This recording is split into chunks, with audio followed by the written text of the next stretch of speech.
There came a taxi, a white taxi, CI, and then they came there. It was guys, I think there were 5, and then they dragged me. Like they immediately came out of the taxi and then they dragged me. My boyfriend was trying to fight them because we were both not understanding what's happening. Those people just came from nowhere and then now they're dragging me and they put me inside the taxi. They drove off with me. So when they're driving off, I'm crying because I'm not understanding what's happening. Where am I? Who are these people? I don't know them. So they dragged me. They gave me something to drink because they were saying that I'm making noise inside the taxi. They gave me something to drink and they dragged me. So they drove off with me. I don't know for how long because I was unconscious. Okay. But when we reached to where they took me, I started being conscious and I could feel like I could hear sounds. So they took me into a place. It was a bushy place, but there was a shack there.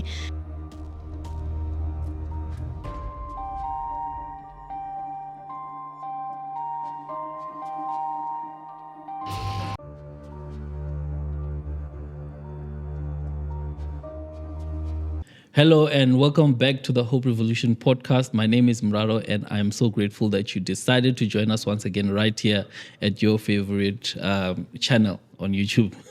Where else could we be? Maybe just to start off, I'd really like to also once again thank you. You know, I'm a very grateful person. I keep thanking you guys for sharing, liking, and distributing our content across all platforms because we know that even on Facebook, it's the same people that are supporting us throughout. So it really means a lot to us that you just decided to join us in this journey that we have embarked on. Indeed, we have seen that the world that we're living in, guys, requires that we come together and, cling together as one family. So hence we're trying to build a family, a group of people that can come together and unite so that we can, find it easier to progress in life and do the things that we want to do.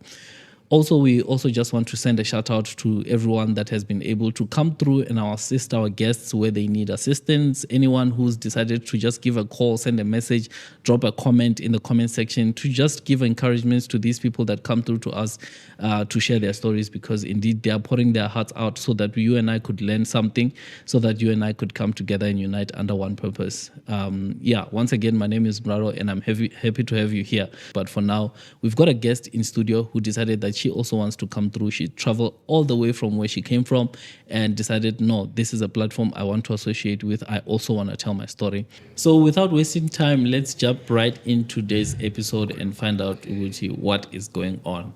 Hi, sister. How are you? Hi, I'm good. How are you? I'm okay. Thank you so much for joining us and making time to come through to the show. It gives us much confidence. And, it just reinforces our mission that you want to associate with us. Yeah, so maybe if you don't mind, can you please tell the, viewers who you are and where you're from? Okay. My name is Affection Sibui. Okay. I am from Pretoria, Soshanguve. Soshanguve. So did you grow up in Pretoria, Soshanguve? Yeah, I grew up there. Oh, nice. Yeah. Can you tell us a little bit about your upbringing and the type of person that you are? Okay. I grew up in Soshanguve, born and bred there. Okay. And then I'm a person who's, what can I say? Okay, from growing up, I was not like this. Okay. I was a person who's bubbly. I was a person who loved being around people. Mm-hmm. So it changed after the tragedy that happens to me. Yeah. What kind of a person are you these days? Okay, I love isolating myself. Okay. Yeah, I love being introvert, I can say, You don't enjoy being outspoken anymore? Yeah. Okay, can you tell me a little bit about your upbringing? Where did you grow up? With who did you grow up? What kind of household? Okay, I grew up with my parents. I used to stay with my parents until I was, I think, about 8 years. Mm-hmm. My parents broke up and then we stayed with my grandmother. Okay. Yeah. I'm just curious, You can answer or not answer this question. It's up to you. How old are you now? 23. You're 23 years old. You're still quite young. Okay, so How was your household? I just want to dive into that space and find out how the household was where you were growing up. Was it warm? How were the people there, and so on and so on? Okay, it was warm because we were staying with my grandmother and my aunt, and it was a full family. Okay. Yeah, so it was warm, though it can never be that warm because you don't have both your parents, you don't have your mother, you don't have your father. There's some things that you cannot talk to people that, like my grandmother. Sometimes I would just feel like I'm gonna burden her with things, but also still when I need my mother, she's not there. So yeah, Okay. All right. So what happened to your parents? they broke up and then they went both. So we couldn't stay with my mother, we couldn't stay with my father. Okay. Yeah. So you just Stay with my grandmother. okay. Yeah. Okay. But did you maintain contact with both of them? Yeah. How's your relationship with your mom and dad? Okay, with my mother, it's good. We talk each and every day. But my father, it's not that. Yeah. Would you like it to be better than it is currently? Are you I would still like hoping? to. I would like to. He's my father after all. Yeah. Okay. No, I think it's good to hear that. So tell us about what happened to you. Okay, so what happened to me is around 2017, December 2017, we went to visit at my cousin's family in Katlehong, Okay. Jamestown, Katlehong. So we went to visit there, and then on the 16th of December, my family, they have shops in different places. So they sent us to go and work in Pambridge Okay. Theatre. Yes. So when they sent us there, my cousin and I, it was three of us girls. So we decided that we're going to, later that night, we're going to go out and celebrate the 16th. Most people go out to celebrate. So we were still young by that time. So we couldn't tell our parents that we want to. We just thought we would just do this and not tell our parents. Okay. Yeah, so we did that later after working. We went out with my cousins, and then when we went out, it was nice. We had fun. So I had a boyfriend by that time, Okay. and then he came where we were with his friends, and then later when we were having fun there, we decided we want to change location and go to another place. Okay. So when we are deciding, my boyfriend and I and my other cousin, we went outside. And then one of us, she was still inside. See? So we told this one, go and check the other one so that we don't go alone and then leave her behind. And then when she went inside, there came a taxi, a white taxi, CI. And then they came there. It was guys, I think there were 5. And then they dragged me. They immediately came out of the taxi and then they dragged me. My boyfriend was trying to fight them because we're both not understanding what's happening. Those people just came from nowhere, and then now they're dragging me. And they put me inside the taxi. They drove off with me.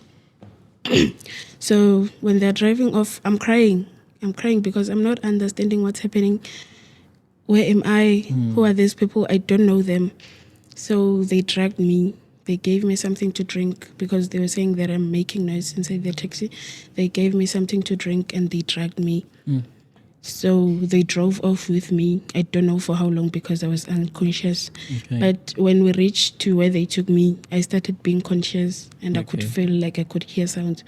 So they took me into a place. It was a bushy place, but there was a shack there. There were no other houses, but it was just that one shack. See? And then they took me there, and then that's when they started raping me. 4 of them. It was 4 of them, yeah. They started taking tanks with me. They started raping me, yeah. So I'm very sorry to hear that you had to undergo that kind of experience. We've got some paper towels next to you there. So I wanted to check, maybe before we get to the taxi that came and picked you up. So this is all happening in Katlehong still. Yes. And when they take you from, tell me about who was with you, because ideally there where you were saying you were taken, you were with your boyfriend, just as you were saying, Yes, but yes. who was in the environment there where you were standing There with was the other people? There was people outside, but people are drunk. It's at night. It's at Grove. People are drunk. Like no one cared what's happening. Yeah. So after they did what they did to me, they left. So they three of them left, and then they told this one guy to look after me so that I don't run away when they're not there. Okay. So after they left, this guy came to me and then he told me that he doesn't like what he's doing. Like he's not happy with what he's doing. He's just under pressure because his friends are the ones that are telling him to do this and this and that. Okay. So he told me that I'm going to untie you now, and then after I untie you here, you must run. You just run and never look back because you don't know what those people are going to do to you. So after he did that, fella, I ran. And then when I was running, I ran a long distance until I could see houses and people. When I was running, I saw a guy. It was already in the morning, the AMs, maybe 5 a.m. in the morning. This guy was going to work, and then he heard me crying. He came to me, but I couldn't talk to him because he's a guy. And I just thought, what if it's one of those people they've came to take me or something? But he told me, what's wrong? He asked me what's wrong. I couldn't talk, but he called his wife and then told his wife, I have a situation here and this person can't talk now. Can you please come and help me? And then the wife came, they took me to their house. And then they were able to help me, connect me with my family, and then they took me to hospital. Okay. And this is all happening still in Katlehong. You haven't left the area. Yes. So when they took you the previous evening, do you remember what time it was? No, I don't remember. Maybe it was after 12. Yeah. Midnight. Yeah. And then what time were you able to leave that place? Do you remember? Around 5 in the morning. Around 5 a.m. Okay. Then these people, when they took you, were you able to see them? Yeah, I was able to see them. And then when you spoke to the wife of that guy that you met, what then happened going forward? Okay, she asked me what's happening, and then I explained to her, and then she told me, "Do you know anyone around this place?" I told her that I'm not familiar with the place, but I couldn't call my mother that time because my mother is in Pretoria. There's nothing that she can help with, so I gave them my boyfriend's and cousin's number, so they were able to talk to them, and then they are the one that connected me with my family. Okay. So when you were connected with your family, who was that one person you were able to reach? It was my boyfriend. Your boyfriend? Yes. Okay. What then happened when you spoke to him? What did you say? And I just told him that they must come fetch me because I don't know where I am. I don't know the people that I'm with. And then that's when they came, and then they took me to hospital. Who did he come with? He came with my brother and my 2 brothers. Okay. Yeah. All right. Then which hospital did you go to and what happened there? I don't remember the name of the hospital. I don't remember well. But when I got there, they took me, like they did the medical kit, and then they called the police. And then the police came there. The police just came there and took my statement. But they didn't do anything. Actually, they just took my statement and left because they didn't give me the case number of how I can follow up with the case. Yeah. Okay. So once they were done with that, did they notify you Did they allocate anyone to say this is who you can talk to? No. Upon your departure at the police station, what was the last thing that you spoke to them about? Okay, I didn't go to hospital. Oh. I didn't go to police station. And Okay. then they came Oh, to they the came. hospital. All right. And then they took my statement there. And then they left. Oh, then they left. Yes. So you didn't get any sort of SMS that tells you? No. Did you then follow up to try and see?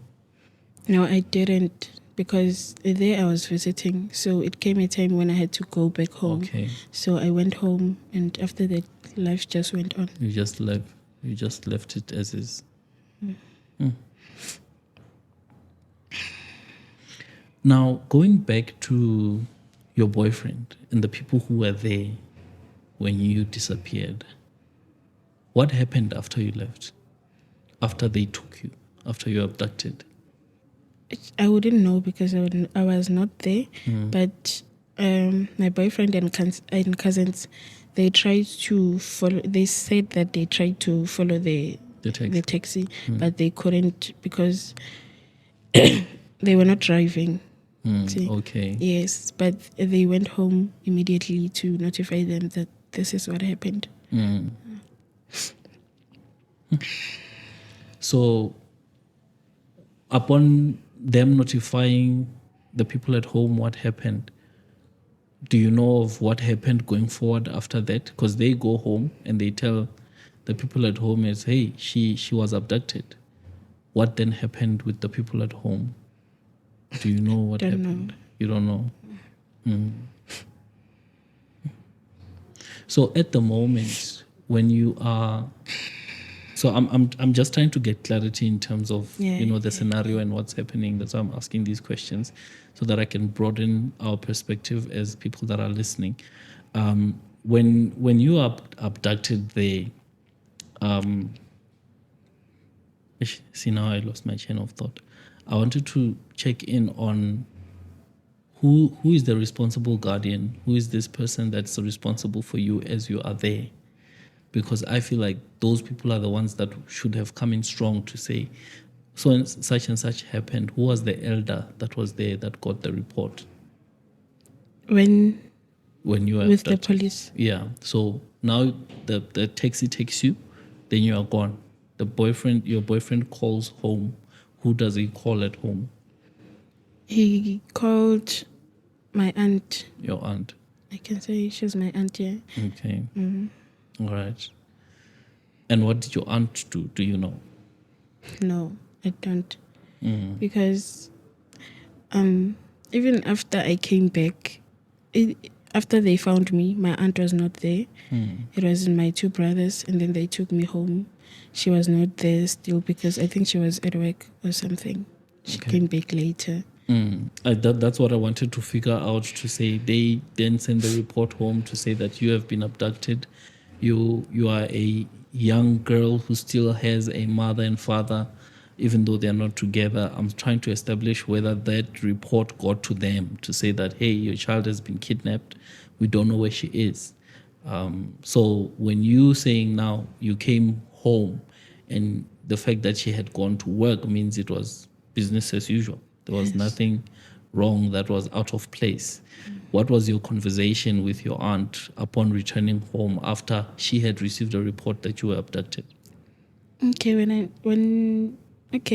at home they were not, I could say they were not that supportive, but they were there to show me that we sympathize with whatever that you're going through. But that was, I feel like they made me feel like it's okay for now, but after days, that's when they punished us for things that happened. Yeah, because they beat us for going out and not telling them.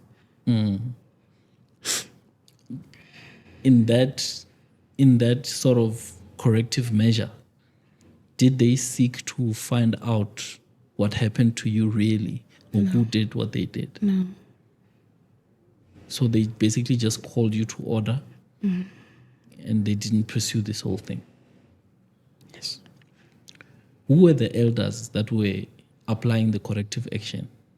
Do you know? Was it your aunt still? uncle? Yeah, it was my aunt because my mother came the following day. Mm. Yes.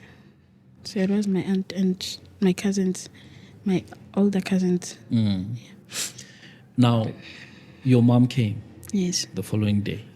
What was her say? What was her input about this?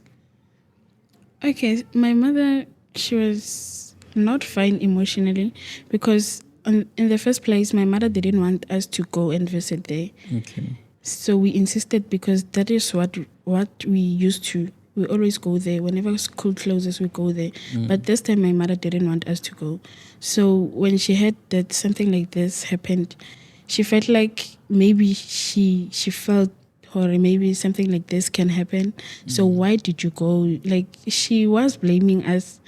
I can say me because I went there with my little sister. She was blaming me, but also she was sympathizing with me also. Because as a parent, no parent likes to see their child go through such things. Yes. Aside from her sympathizing with you and reprimanding you, what more did she do about the case, about trying to find out where were you, going to those places? Did anyone do any? No. They did nothing. I'm still quite puzzled. That's why I'm trying to touch base with all the elders and the guardians around you to say that when such a thing is reported and validated by the hospital, then we would say this really did happen. She was molested. She was abducted. Can we try to find out? This is where my mind is. Can we try to find out who are these people? Why would they do this? Can we go to that place where you guys were? Try to see if there's CCTV footage of this taxi. Can we also engage the persons who found you because there might be a lead? I'm just trying to wrap my head around the fact that the people that are elderly that surround you did nothing to find out who, what, where, you know. Okay, so your mom comes through and she reprimands you and she sympathizes with you. What then happens going forward? She left and went back to Pretoria because she asked us if we still want to stay here or we want to go with her. Okay. But we chose to stay. So you stayed behind. What happened then going forward? How was your stay? Everything was back to normal. They never cared how I felt, like to ask me, are you fine? This and this and that. Yeah. From then I changed, but they couldn't notice because when I'm with them, I would pretend like everything is fine. Okay. Yes. So maybe I would want to jump into the aspect of the person now that you are becoming and how you are feeling and that transition. In that scenario, going back to that night when that whole incident was happening to you, what was happening in your mind? A lot was happening. Like sometimes I felt like I was blaming myself. Actually, I still do now because if firstly I listened to my mother when she said we must not go there, things like this would have never happened. Also, if I didn't agree to whatever my cousins wanted us to do and I stayed home, things like this would have never took place. So I blamed myself a lot and I started seeing myself differently. I would beat myself up because why don't I listen to all the parents when they talk to us? This actions. I felt like I was being punished for my actions actually, because when your parents tells you to do this and you don't do it, there's obviously something that's going to help to happen to you so that you learn your lesson. So I felt like it was harsh, but it was my lesson. And all of that is happening during that scenario. Yes. At night. Were you not afraid for your life? I was. I was scared. because I knew that those people don't know me.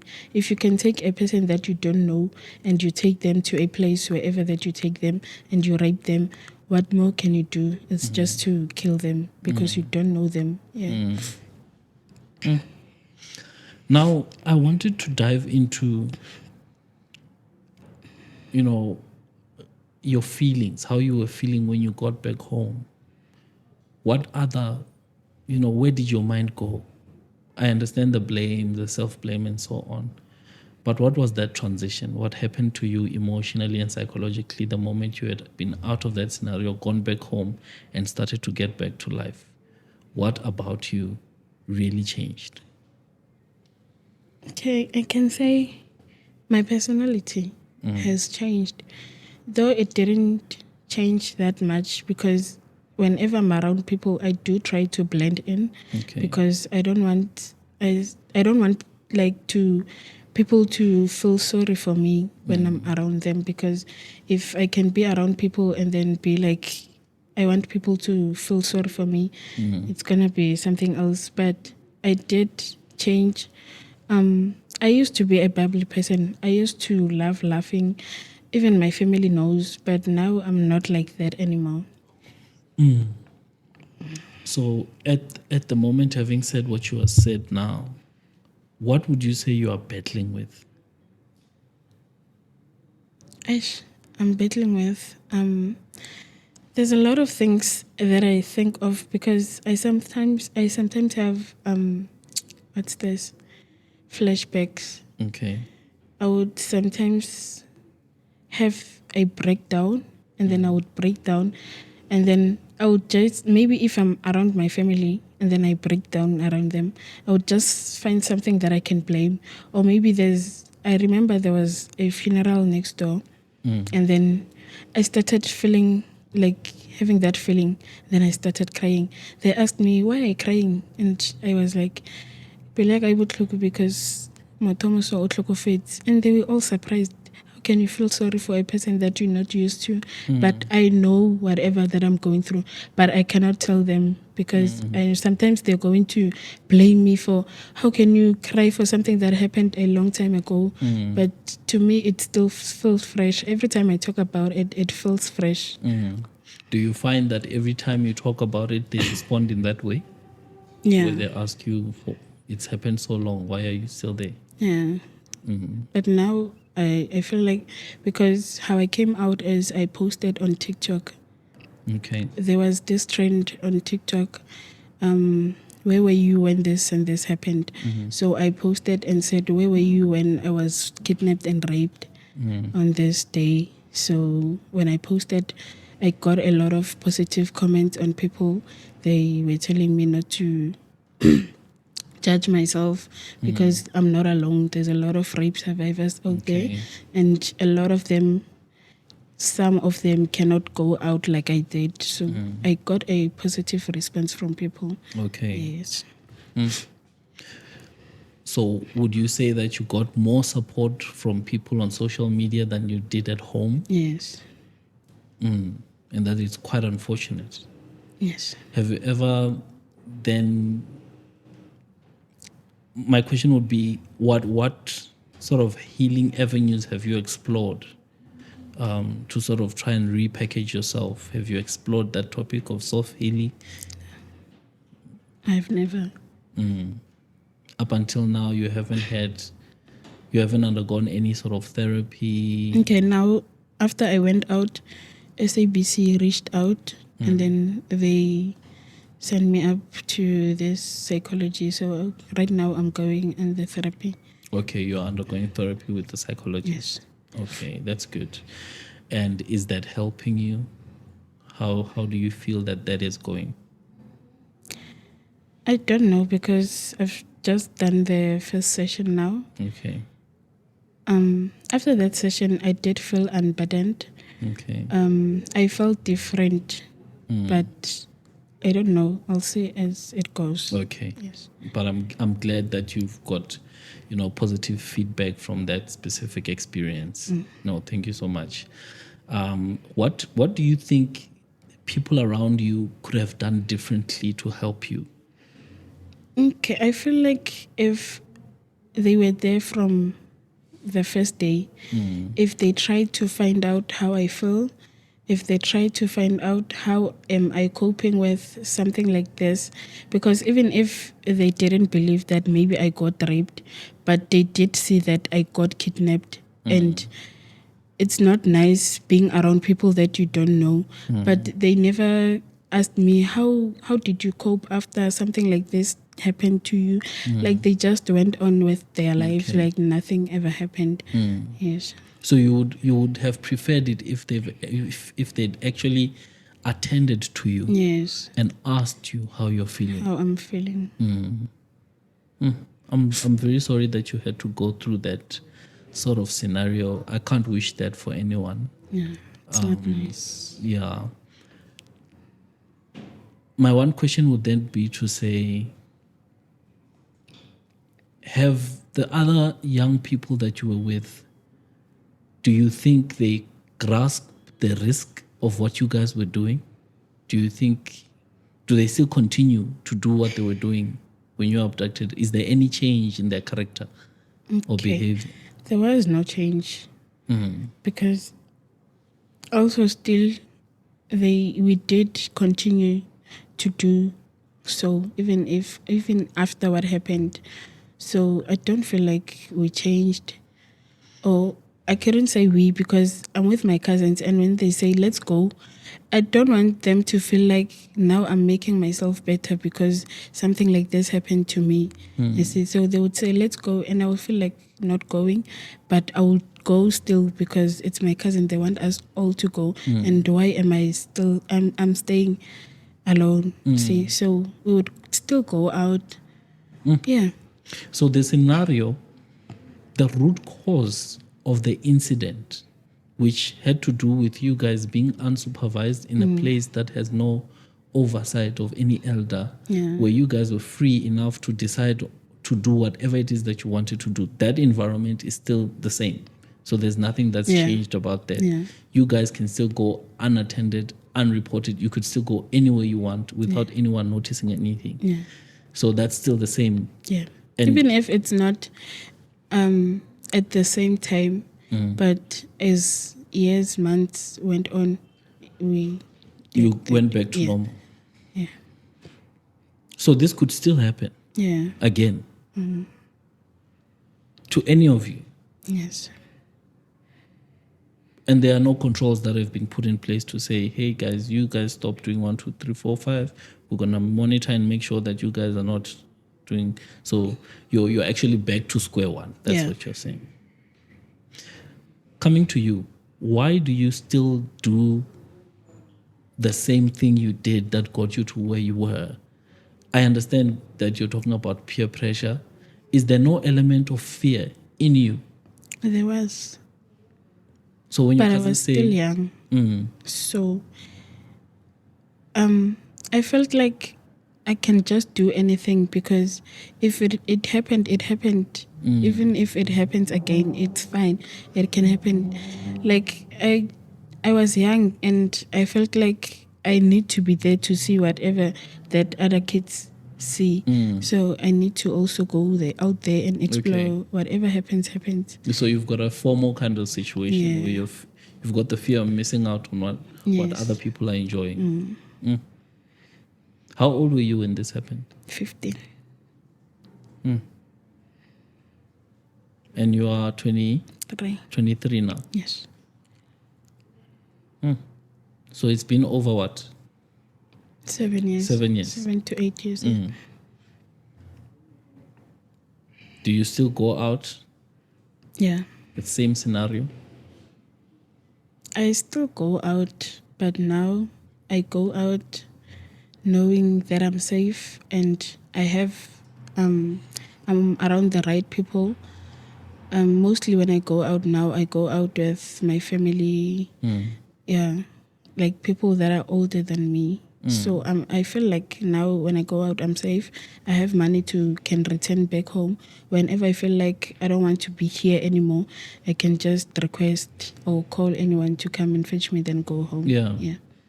Okay. But I personally still feel that you are exposed to risk. Yeah. Because even the requesting, you're still at risk. Yeah.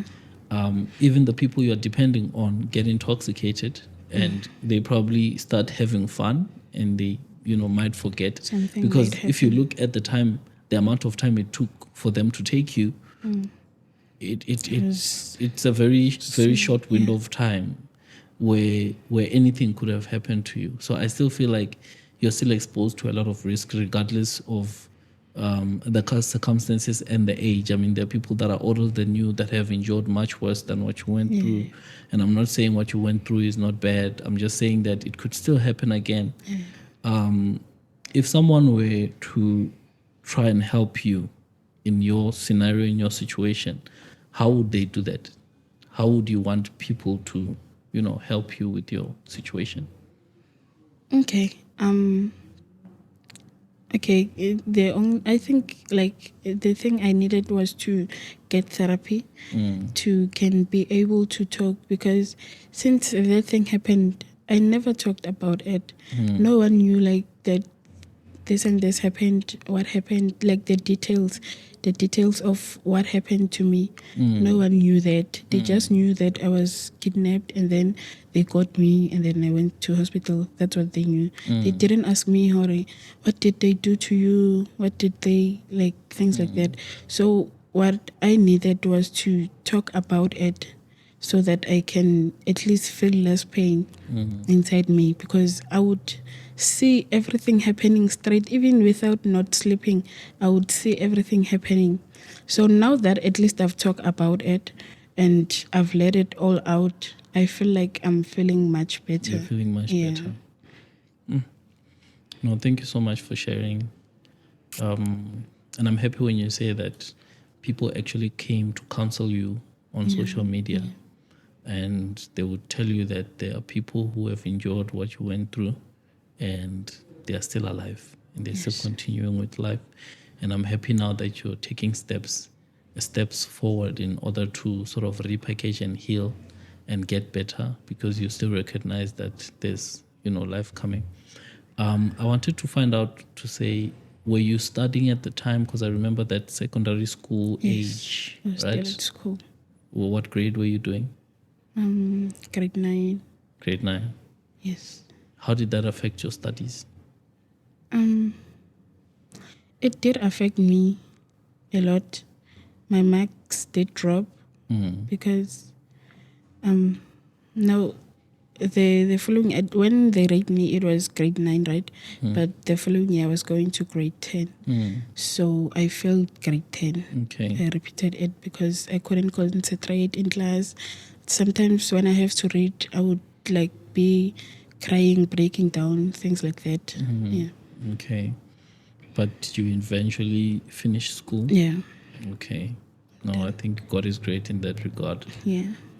Even knowing how difficult it has been ever since then till now, because you're only getting help now.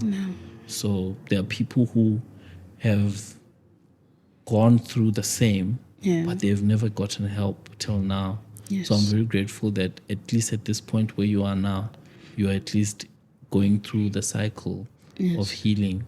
So yeah, I'm also just glad that you at least completed matric and you're able to hold that in your hand, because from there you can be able to do anything. Anything that I want. My question then would be to say, what are your ambitions going forward? Okay. Right now, since I came out, a lot of people on TikTok, Facebook, they texted me and they told me like they went through the same thing, but they cannot talk about it. There's some that even their parents don't know what happened to them because they cannot tell them because of some situations. So I have started an initiative where it's gonna be a group of survivors, where it's gonna be a safe space for all of us. We can talk about anything there. No one is going to judge you because we've all been through the same situation. So this is something that I've just started now. I'm still putting ideas down on how I can make it a thing and be alive. Yes. And then I next year I'm going back to school because I haven't been to school after matric. I got to work. I was working. I have a business. I'm a makeup artist. So yeah. Okay. Yeah. Oh, that's nice. And I love the fact that you're still talking about school. Yeah. What are you studying? What do you want to study maybe going forward? I want to do teaching. Okay. Yeah. You want to do teaching as well. No, thank you so much. So I guess anyone who's got that piece of information, but information with regards to teaching is readily available online. Yeah. So I guess you could easily just explore those options. But I'm happy that you also got a business and you're also self-sustainable, trying to do something for yourself. That's something that's very good. And I love how you're handling this whole thing because you're not allowing it to break you down. Yes. I really love the fact that you're also just a point of unity for those that have gone through what you're going through. And, it's a beautiful thing to see. I wish that you could just keep that up and keep on with the cycle of healing. If it means that you need to explore other means, whatever that may be for you, go and explore that and focus on the person within so that you can rehabilitate them and set them free from the trauma that you have gone through. Yes. That's very important. But yeah, thank you so much for coming through. I guess for other people that are also victims like you, how would they be able to reach your initiative and get in touch with you? Okay, they can text me on TikTok, Facebook also. On TikTok, I'm Thick Afi. Okay. At Thick Afi. And then on Facebook, it's Affection Sesana Sibui. Okay. Yes. No, thank you so much.